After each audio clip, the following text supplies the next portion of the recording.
310장입니다.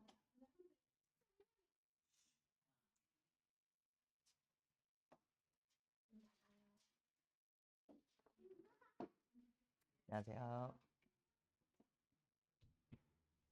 찬송가 310장입니다.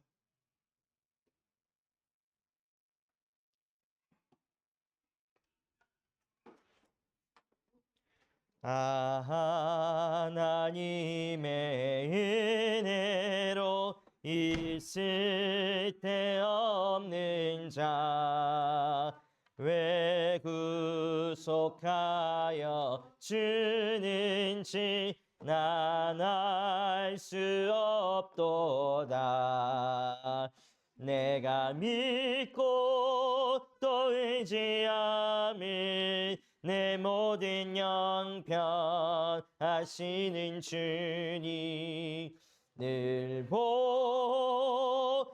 주실 것을 나는 확신이 아네. 왜 내게 굳세 믿음과 또 복음 주셔서 내 맘이 항상 편한지 난 알 수 없도다. 내가 믿고 또 의지함이 내 모든 영편 하시는 주님 늘 보해 주실 것을 나는 확신이 아네. 왜 내게 성령 주셔서 내 마음 감동해 주 예수 믿게 하는지 난 알 수 없도다. 내가 믿고 또 의지함은 내 모든 영편 하시는 주님 늘 보해 주실 것을 나는 확신이 아네. 주 언제 강림하실지 혹 밤에 혹 낮에 또 주님 만날 그곳도 난 알 수 없도다.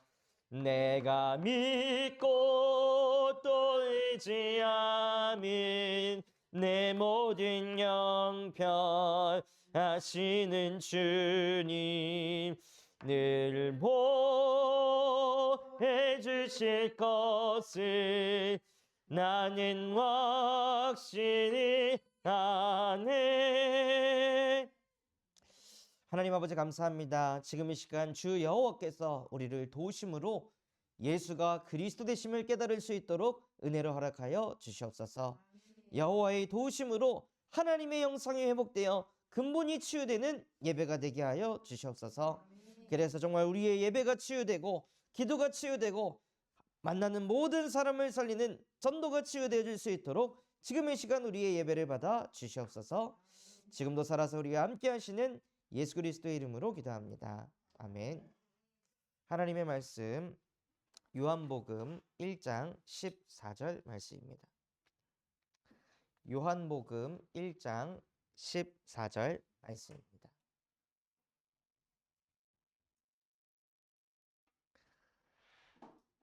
요한복음 1장 14절 말씀 우리 다 같이 합독해 보도록 하겠습니다.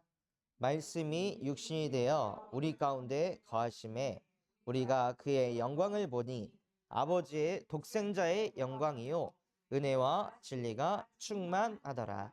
아멘. 하나님께서 창세기 1장 1절에 태초의 천지를 창조하셨습니다. 그 하나님이 누구도 창조하셨냐? 사람도 창조하셨습니다. 창세기 2장 7절에 땅의 흙으로 인간의 육신을 만드시고 또 생기를 불어넣어서 생명이 되게 하셨습니다. 그래서 사람은 어떤 존재냐? 육신을 가지고 있고 생명을 가지고 있는 영적인 존재로 창조하셨습니다.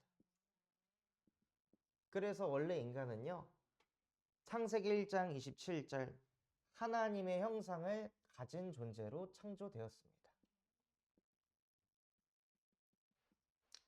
그래서 인간은 하나님과 함께 해야 되는 것입니다. 그 하나님은 요한복음 4장 24절에 하나님은 영이라고 말씀하셨어요. 그래서 인간은 하나님의 영을 가진 영적인 존재로 창조되었습니다. 그래서 인간은 시달려서 하나님을 만나야 되는 게 아니라 인간은 하나님을 만나야 되는 것입니다. 인간은 그냥 하나님과 함께 해야 되는 존재로 창조가 되었습니다. 그리고 그 인간은 창세기 1장 28절 하나님의 형상을 가진 인간에게 하나님께서 축복을 주십니다. 생육할 수 있는 축복을 주시고 번성할 수 있는 축복도 주시고 또 현실에서 일어나는 일들을 사람을 다스릴 수도 있게 하시고 정복하게도 하시고 땅에 충만하게도 하십니다. 그런 축복들을 하나님께서 인간에게 앞서서 다 주셨습니다. 그리고 그런 인간에게만 이 사람에게만 무엇을 주셨냐? 창세기 1장 2장 1절에서 25절에요. 언약이라는 것을 주셨습니다. 다른 짐승에게는 언약을 주시지 않았는데요. 그냥 창조한 대로 살아라라고만 하셨는데 오직 사람에게만, 인간에게만 하나님께서 인간에게 주신 언약의 말씀이 있었습니다. 그것이 무엇이었냐면요. 동산의 모든 나무의 열매를 네가 먹어도 된다 라고 하나님께서 모든 것을 다 주셨다는 거예요. 그래서 네가 임의로 이렇게 먹어도 되고 저렇게 먹어도 되고 그냥 네가 원하는 대로 그냥 살아. 그런데 선악과만 먹지 말아라 라고 하나님께서 두 가지를 약속하신 거예요. 한 가지는 모든 것은 다 네 맘대로 해도 돼. 노터치. 자유를 주셨습니다. 딱 한 가지만 제한을 주신 거예요. 선악과만 먹지 마. 그러면 모든 게 자유야. 모든 걸 네 맘대로 해도 돼. 선악과만 안 먹는다면 하고 하나님께서 이 언약을 주신 거예요. 그런데 인간이 이 언약을 깨트렸는데 왜 깨트렸냐? 옛 뱀, 마귀라고 하는 자에게 거짓에 사로잡혔습니다.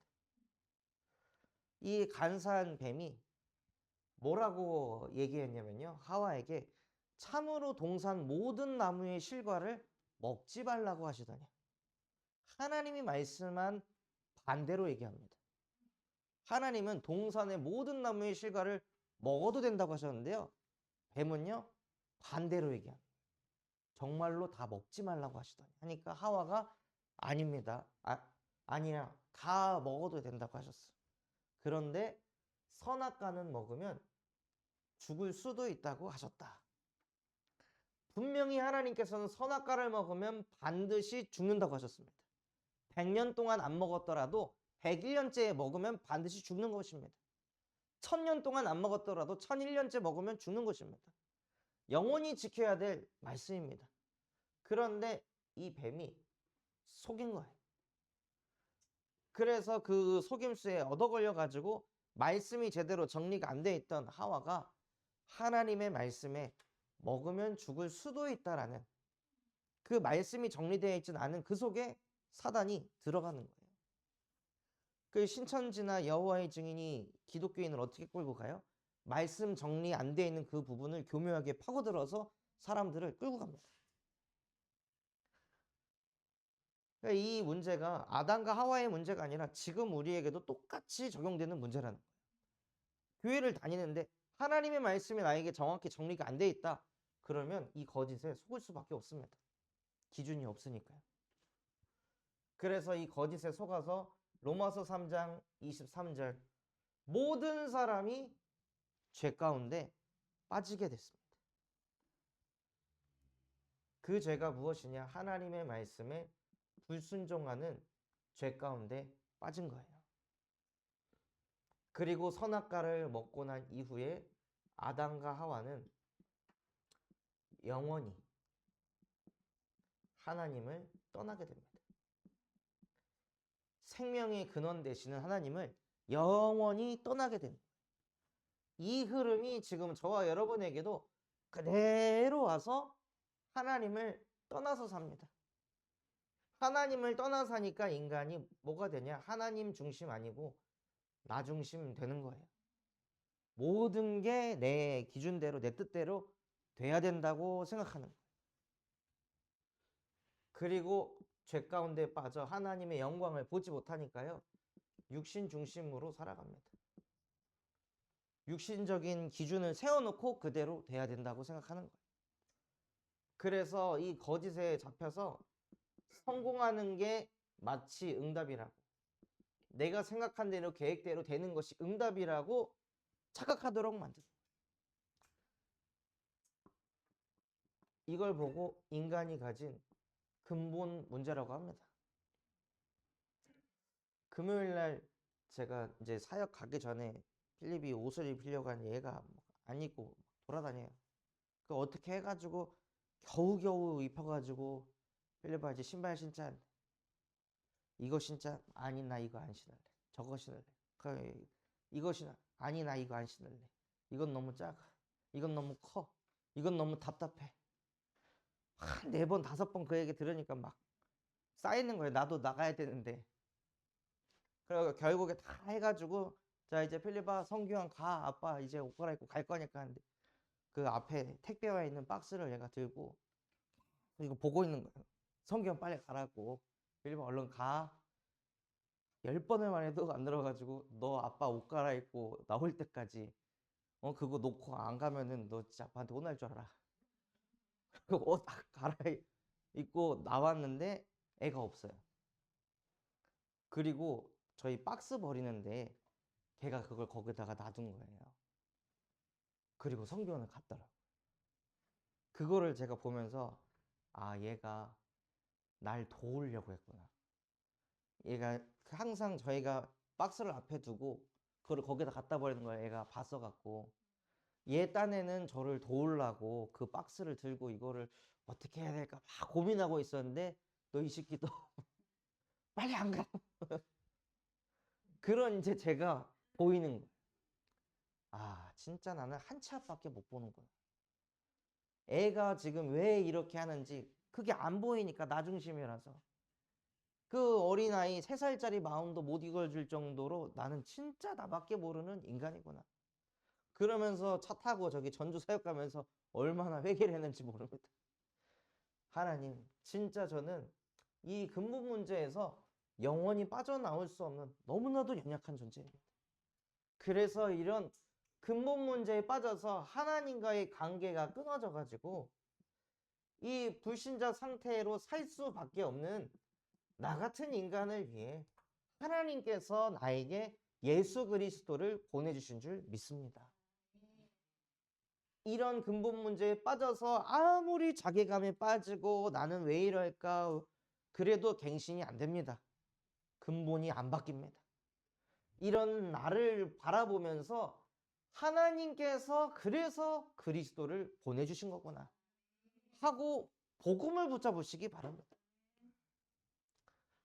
그래서 이 근본 문제 속에서 빠져나오지 못하면은요, 우리의 상태가 어떤 상태가 되냐? 근본 상태가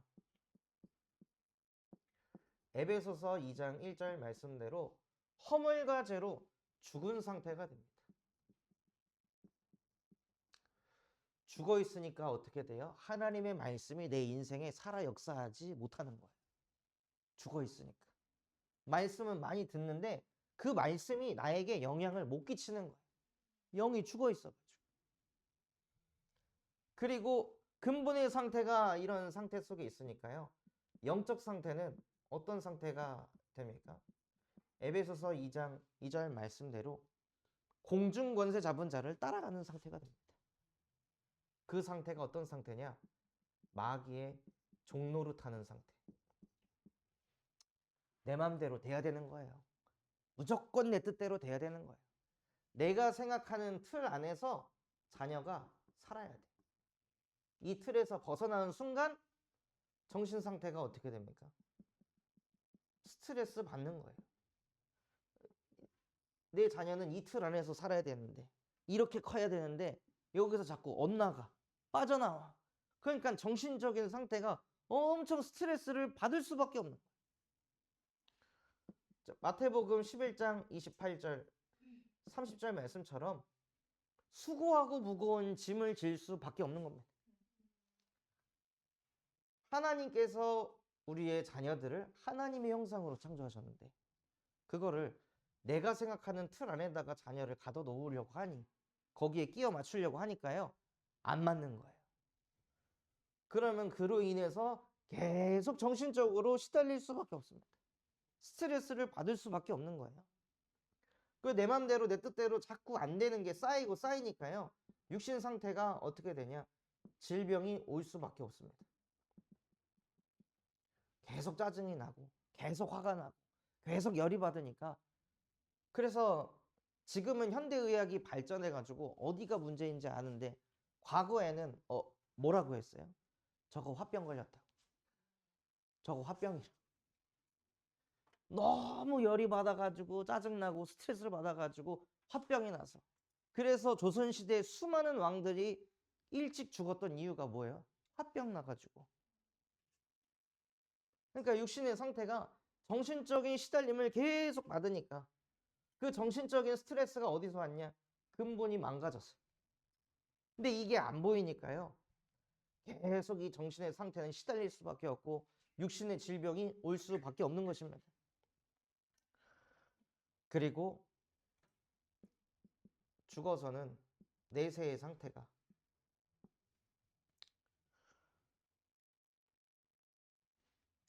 히브리서 9장 27절, 한 번 죽는 것은 정해진 것이요 그 후에 심판이 있으리니.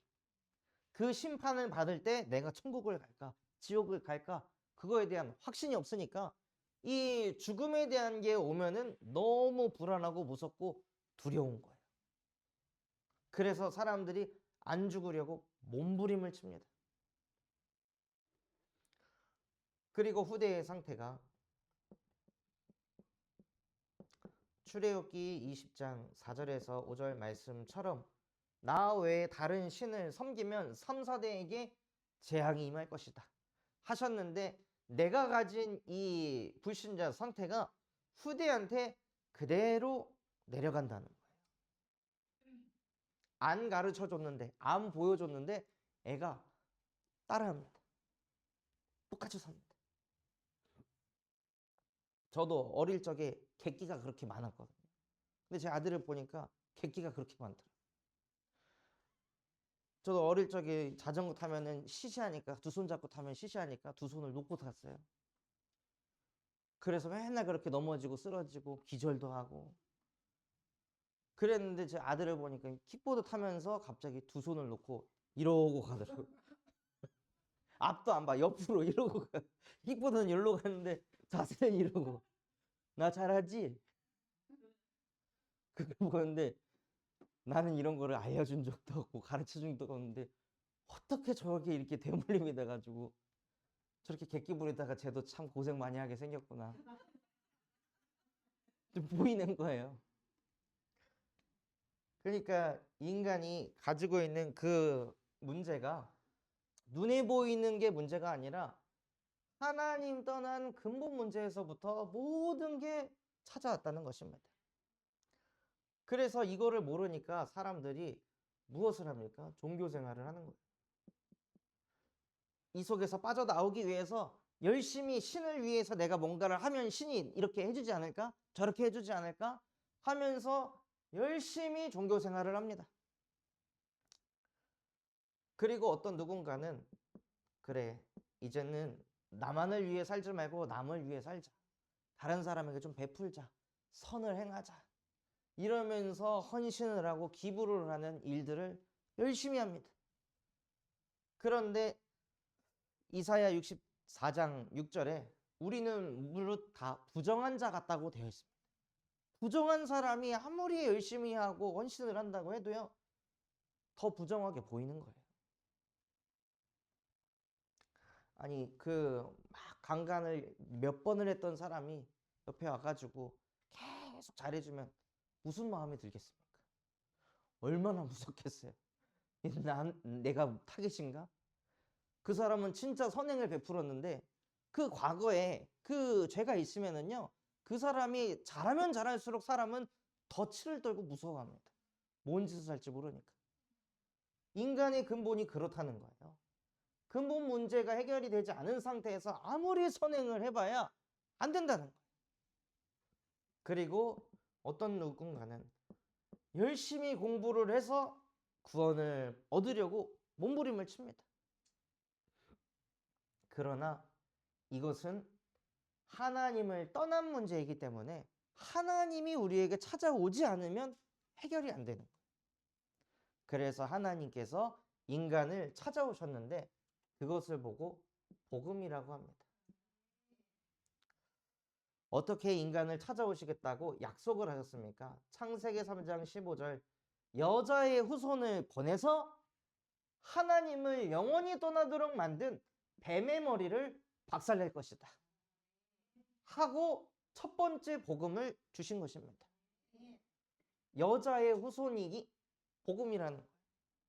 남자의 후손이 아닌 여자의 후손을 보내서 뱀의 머리를 박살내겠다. 결국 복음을 주셔도요, 뱀에게 잡혀 있으면은 안 믿어지는 거예요. 그래서 뱀을 먼저 잡아야 되는 거예요.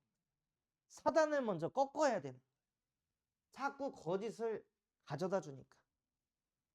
사람들이 그런 얘기 하잖아요. 예수가 진짜 있었냐? 그래요.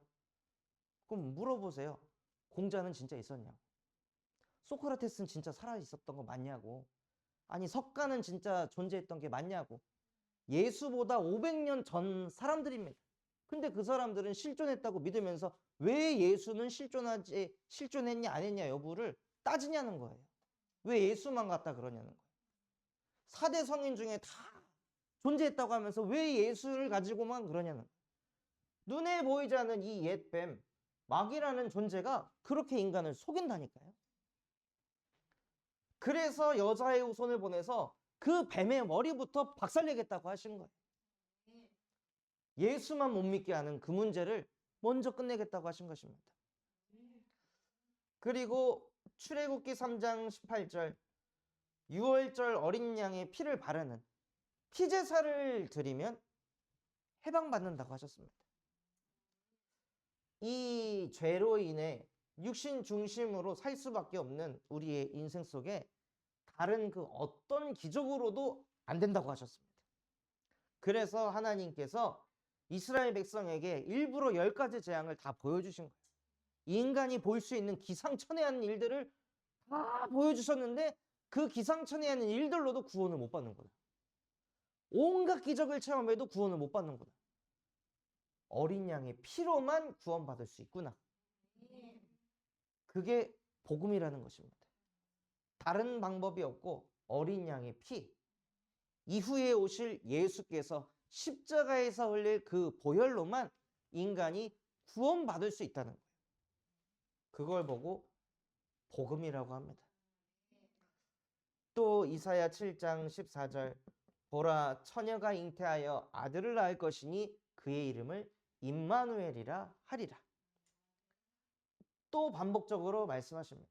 여기는 여자의 후손, 여기서는 처녀가 잉태하여 아들을 낳게 될 것이다. 그 이름은 임마누엘이라 하리라. 이는 하나님이 우리와 항상 함께 하시겠다는 것입니다. 어쩌다가 하나님이 계시를 줘가지고 함께 하는 게 아니라 하나님이 우리와 영원히 항상 함께 하시겠다는 복음을 주셨다는 것입니다. 누구를 통해서요? 처녀가 잉태하여 태어난 존재를 통해서. 이 말씀이 요한복음 1장 14절, 이 예언의 말씀들이 말씀이 육신이 돼서 우리 가운데 오셨습니다. 그분이 누구시냐? 그분이 바로 예수입니다. 동정녀 마리아를 통해 태어난 존재 예수.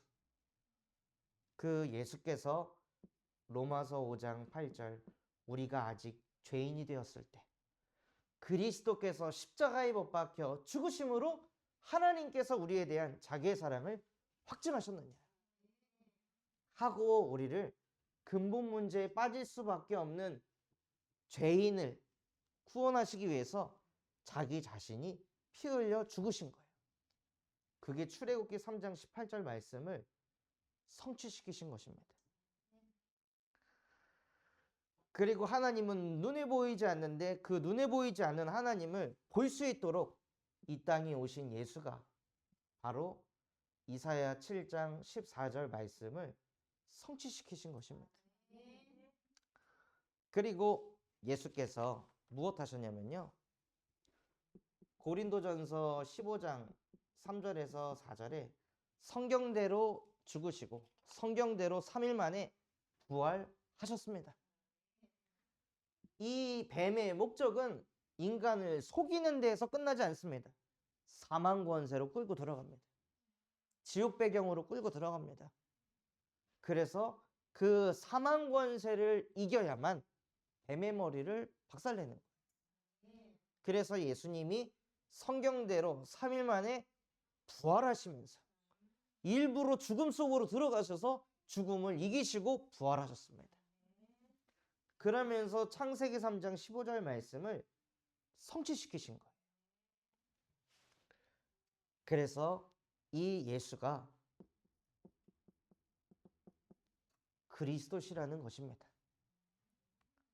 그리스도는 히브리어입니다. 그 그리스도를 메시아라고도 하고 기름 부음 받은 자라고도 합니다. 이 예수 그리스도를 요한복음 5장 24절, 너희가 내 말을 듣고 나 보내신 이를 믿는 자들에게는 영생을 얻었고 심판에 이르지 아니하나니 사망에서 생명으로 옮겼느니라. 영접하는 자, 곧 그 이름을 믿는 자들에게는 하나님의 자녀가 되는 권세를 주셨으니. 이 복음을 듣고 마음으로 믿고 입으로 시인하고 영접하는 순간 하나님의 자녀가 되는 권세가 그냥 즉시 생기는 거예요. 그래서 복음인 것입니다. 쉬우니까. 복잡하지 않고 쉽기 때문에 누구나 구원받을 수 있기 때문에 복음이라는 것입니다. 그래서 이 구원받은 자들에게요, 하나님께서 바로 고린도전서 3장 16절 하나님의 성전이 되는 신분을 주셨습니다. 그래서 성전이 우리 안에 있기 때문에 우리 안에 말씀이 담겨지는 거예요. 전에는 성전이 없으니까 그 성전에 뭘 모셔요? 언약궤를 모시잖아요. 그러니까 내 마음에 예배를 그렇게 드려도 말씀이 안 담겨졌는데 우리 안에 하나님의 성전이 세워지니까 하나님의 말씀이 담겨지는 거예요. 그리고 요한복음 14장 26절 27절 말씀에 전에는 내 감정 따라가고 눈에 보이는 것 따라가고 사람 말 따라갔는데요, 이제는 하나님께서 주신 말씀을 따라가는 축복을 받았습니다. 원래 인간은 어떤 존재였습니까? 하나님께서 선악과 먹지 말라고 하면 안 먹는 존재였습니다. 하나님께서 이렇게 해라 그러면 그렇게 하는 존재였습니다. 그래서 그 말씀 따라가기만 했는데 하나님이 주시는 축복 속에서 살던 존재였습니다. 그래서 진짜 축복은 무엇이냐? 육신적인 변화가 아니라 내가 말씀을 따라가네. 진짜 이런 상황 속에 아니지. 주 여호와께서 나를 도우신다고 하셨지. 걱정하지 말자. 하나님이 도우신다고 했으니까 도움을 받자, 하나님의 도움. 그 생각이 온다는 것은요, 축복받은 것입니다. 또 요한복음 14장 14절. 예수 그리스도의 이름으로 기도할 수 있는 축복을 주셨습니다. 염려 걱정할 것이 아니라 모든 것을 기도하시기 바랍니다. 기도하면 하나님께서 반드시 응답하십니다. 그 기도 제목이 틀렸는지 맞았는지 또 계속 기도를 하면 내가 뭘 해야 할지 하나님께서 생각들을 가져다 주십니다. 그리고 누가복음 10장 19절에 뱀과 정갈을 밟고 원수의 모든 능력을 제어할 권능을 우리에게 주셔서 우리를 해칠 자가 없습니다. 그러니 긴장하면서 막 이빨을 드러내면서 가시 돋아서 살아야 될 인생 아니라는 것입니다. 또 히브리서 1장 14절 모든 천사들은 섬기는 영으로서 구원받은 상속자들을 위하여 우리에게 보내주셨습니다. 예수 그리스도의 이름으로 기도할 때 천군 천사가 우리의 기도 제목을 받아 하늘 보좌에 상달합니다. 그래서 기도 안 하면 손해입니다. 천사들이 할 일이 없어집니다. 그래서 자꾸 천사를 부려먹으시기 바랍니다. 또 빌립보서 3장 20절 우리의 배경은 땅에 있지 않고 하늘 보좌에 있습니다. 보좌의 축복으로 나와 함께 하시는 하나님을 누리는 인생 속으로 하나님께서 저와 여러분을 축복하셨습니다. 또 사도행전 1장 8절 오직 성령이 너희에게 임하시면 너희가 권능을 받고 땅끝까지 증인이 되리라. 그래서 이 복음 되시는 예수께서 부활하시고 승천하셨잖아요. 이 승천하신 예수가 보혜사 성령으로 내 안에 들어오셔야 되는 거예요. 그래서 그 보혜사 성령이 내게 임하도록 오직 성령이 내 안에 임하게 하여 주시옵소서 하고 하늘 보좌의 우편에 앉아 계시는 예수께서 보혜사 성령으로 내 안에 담기도록 기도하는 것입니다. 그걸 보고 우리는 망대를 세운다고 합니다. 그래서 그게 우리한테 임할 때 권능을 받아 세계복음화를 이루는 증인이 되게 하실 줄 믿습니다. 그 축복 누리기를 예수 그리스도의 이름으로 축원합니다. 하나님 아버지 감사합니다. 오늘 말씀 주신 그대로 말씀이 육신이 돼서 우리 가운데 오신 예수를 만나는 은혜를 더하여 주시옵소서. 그 예수가 그리스도 되심을 믿을 수 있는 은혜를 더하여 주시옵소서. 그래서 그 예수 그리스도의 이름이 실제 나의 능력이요 나의 배경이요 나의 모든 것 되게 하여 주시옵소서. 그래서 그 이름 가지고 보혜사 성령이 우리 안에 충만히 임하여 가정 가문과 우리에게 맡겨주신 현장과 후대와 시대 살리는 일에 쓰임받는 증인들로 축복하여 주시옵소서. 지금도 살아서 우리와 함께 하시는 예수 그리스도 이름으로 기도합니다. 아멘.